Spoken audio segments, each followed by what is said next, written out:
সবাইকে বলেছিলাম যে আজকে আমার ভ্যালেন্টাইনের সাথে আপনাদের পরিচয় করিয়ে দেব, এবং আমি আমার সমস্ত ভালোবাসা দিয়ে আপনাদের সামনে আমার ভালোবাসাকে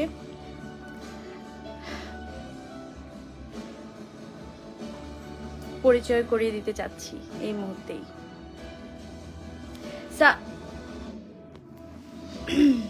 সাইম ঘুমায়, এজন্যই আমার একটু লেট হয়ে গেছে লাইভটাতে আসতে, মানে আমার ছেলে ঘুমাচ্ছে।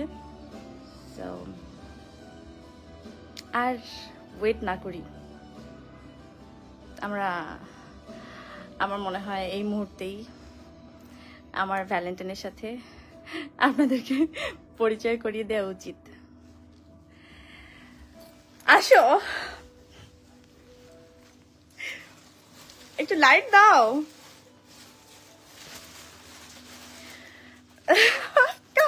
এ পাশ থেকে আসো। I'm so excited, so nervous. আচ্ছা, আমি একটু বলি, আমার ভ্যালেন্টাইন মানে হচ্ছে আমার সমস্ত ভালোবাসা দিয়ে আমি একটা সুন্দর, আমার জন্য তো অনেক সুন্দরই লাগে, অনেক আরাম লাগে।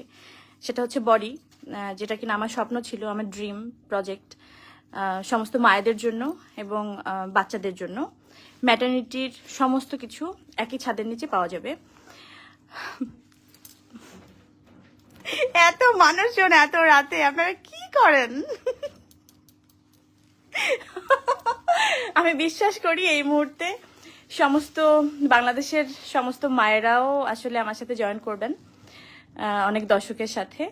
আর বডির সাথে নিশ্চয়ই পরিচিত হবেন এই মুহূর্তেই।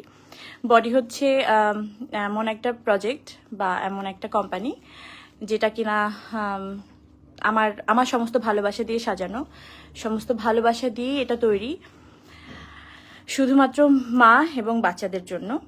কারণ আপনারা মা হিসেবে আমাকে এত বেশি ভালোবাসেন, পছন্দ করেন, এত বেশি অ্যাপ্রিসিয়েট করেন।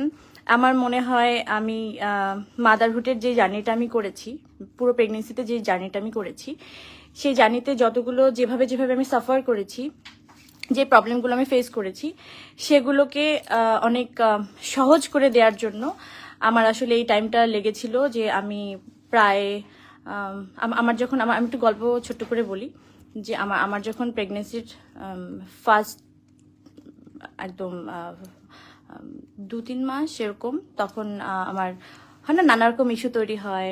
আমার পছন্দের কাপড়টা আমার গায়ে লাগে না, আমার ওই খাবারটা আমার ভাল লাগে না, মানে যে কোনো কিছু পছন্দের সবকিছু অপছন্দ হয়ে গেল, মানে তখন যায় আসলে নানা ধরনের কারণেই।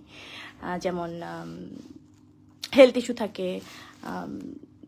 তো সেখান থেকে আমার মনে হয়েছে যে আমি যা সাফার করেছি সেগুলো যেন অনেক ইজি হয়। আমি যখন প্রথমে কাপড় কিনতে গেলাম, সেই কাপড়টা থেকে আমার প্রথম জার্নিটা শুরু হয়েছে, মানে সাফার করার জার্নিটা।